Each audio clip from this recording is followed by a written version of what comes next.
جمعۃ الوداع اس کا مطلب یہ ہوتا ہے کہ اہل ایمان، اہل ذوق یہ رمضان کے آخری جمعہ کو رمضان المبارک کی جدائی کے حوالے سے اظہار غم کرتے ہیں، اور ان کو جو غم اور دکھ ہوا ہوتا ہے کہ رمضان کے اندر وہ عبادت نہ کر سکے جو کرنا چاہیے تھی، نہ جانے ہم اپنی مغفرت کروا سکے نہیں کروا سکے، اس لیے وہ جمع ہو کر کچھ اشعار پڑھتے ہیں، دعائیں کرتے ہیں، التجائیں اللہ پاک کی بارگاہ میں کرتے ہیں۔ تو ایسا کرنا جب نیت حسن کے ساتھ ہے، اچھی نیت کے ساتھ ہے، تو اس میں کوئی حرج نہیں ہوتا۔ بعض لوگوں کو اس حوالے سے یہ غلط فہمی ہے کہ گویا کہ دو طرح کی غلط فہمی ہوتی ہے۔ ایک یہ کہ وہ یہ سمجھتے ہیں کہ یہ کوئی نئی چیز ہے اور گویا کہ اس صدی میں یہ ایجاد ہوئی ہے، اس سے پہلے اس کا کوئی وجود نہیں تھا۔ دوسرا وہ یہ سمجھتے ہیں کہ اس کو اہل سنت یہ لازم سمجھتے ہیں، حالانکہ یہ دونوں غلط فہمیاں ہیں۔ اول تو قدیم سے ہمارے اسلاف بزرگان دین وہ جمعۃ الوداع یا الوداع ماہ رمضان کے حوالے سے اپنی کتابوں کے اندر بھی تذکرہ کرتے رہے ہیں، اور بزرگوں کے حالات بھی اپنی کتابوں میں ذکر کرتے رہے ہیں۔ مشہور و معروف بزرگ ہیں امام ابو الفرج عبد الرحمن ابن الجوزی رحمۃ اللہ تعالی علیہ، جن کا سن وفات 595 ہجری ہے۔ اس میں انہوں نے انتقال فرمایا، یعنی 6 صدی ہجری کے بزرگ اور معروف ہستی ہیں۔ انہوں نے مکمل ایک رسالہ وداع رمضان کے نام سے تحریر کیا ہے جو مطبوع بھی ہے۔ اسی طرح حافظ ابن رجب حنبلی رحمۃ اللہ تعالی علیہ، جو مشہور محدث ہیں، مشہور فقیہ ہیں، اور ان کا سن وفات 797 ہجری ہے، یعنی 8ویں صدی ہجری کے یہ بزرگ ہیں۔ انہوں نے اپنی کتاب لطائف المعارف کے اندر پورا ایک چیپٹر وداع رمضان کے حوالے سے تحریر کیا ہے، اور اس میں اسلاف کے واقعات ذکر کیے ہیں کہ کس طرح وہ رمضان کے جانے کا غم کرتے تھے اور رمضان کے آنے کا انتظار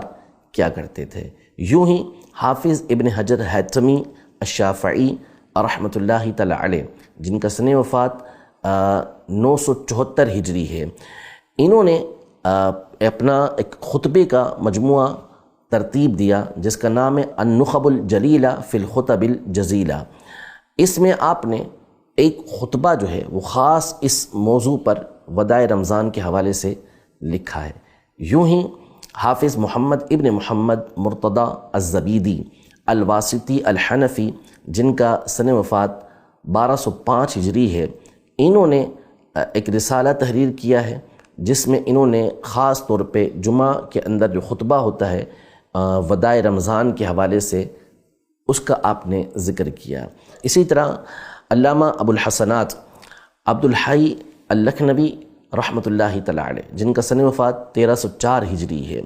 انہوں نے اللطائف المستحسنہ کے نام سے ایک مجموعہ لکھا ہے جس میں پورے سال کے خطبوں کا ذکر کیا ہے، اور اس میں ایک خطبہ آپ نے خطبۃ وداع رمضان کے حوالے سے تحریر کیا ہے کہ جو جمعے کے دن پڑھا جاتا ہے۔ تو یوں اسلاف کا ایک سلسلہ چلتا ہوا آ رہا ہے کہ جو ابتدا سے ہی رمضان کے وداع کرنے کے حوالے سے اور اس پر غم اور غم کی کیفیت کے اظہار کا تذکرہ کرتے آئے ہیں کہ ہم پورے مہینے عبادت اللہ پاک کی نہیں کر سکے، جیسا کرنا چاہیے تھا ویسا رمضان کا حق ادا نہیں کر سکے۔ یوں ہی امام اہل سنت رحمۃ اللہ تعالی علیہ نے، صدر الافاضل مولانا نعیم الدین مراد آبادی رحمۃ اللہ تعالی علیہ نے اس کے جواز کے اوپر تصریح فرمائی ہے کہ اس کے جائز ہونے میں کوئی شبہ نہیں ہے، اور آج تک علماء اہل سنت یہ کام کرتے ہوئے آ رہے ہیں، اور ساری دنیا کے اندر، عرب دنیا کے اندر بھی جو علماء اہل سنت ہیں، جو اہل سنت کے مرکز ہیں، وہاں پر بھی اس کا سلسلہ یہ رہتا ہے۔ تو اول تو یہ ہے کہ یہ کوئی نئی چیز نہیں، قدیم سے چلتی ہوئی آ رہی ہے، اور اگر بالفرض نئی چیز ہوتی بھی تو اگر وہ شریعت مطہرہ کے احکام سے ٹکراتی نہیں، اس کے اصول سے ٹکراتی نہیں، تو یہ بات بخوبی واضح ہے کہ اس کے کرنے میں کوئی حرج نہیں تھا۔ باقی رہا یہ کہ اس کو کوئی لازم سمجھتا ہے تو ایسا ہرگز نہیں ہے، اور نہ ہی اس کے اوپر کوئی سختی کرتا ہے۔ جو مناتا ہے سو مناتا ہے، جو نہیں مناتا اس کے اوپر کوئی حرف نہیں ہے، البتہ منانے والے کو کوئی برا نہیں کہے گا۔ البتہ اس میں یہ بات ضرور پیش نظر رہے کہ جو بھی جمعہ کا الوداع جمعہ مناتا ہے وہ شریعت مطہرہ کے دائرے کے اندر منائے گا، وہ کوئی ایسا کام نہیں کرے گا کہ جس کی وجہ سے شریعت مطہرہ کی خلاف ورزی ہوتی ہو۔ اور اسی میں سے ایک یہ ہے کہ جو نہیں مناتا اس کو برا بھلا نہیں کہا جائے۔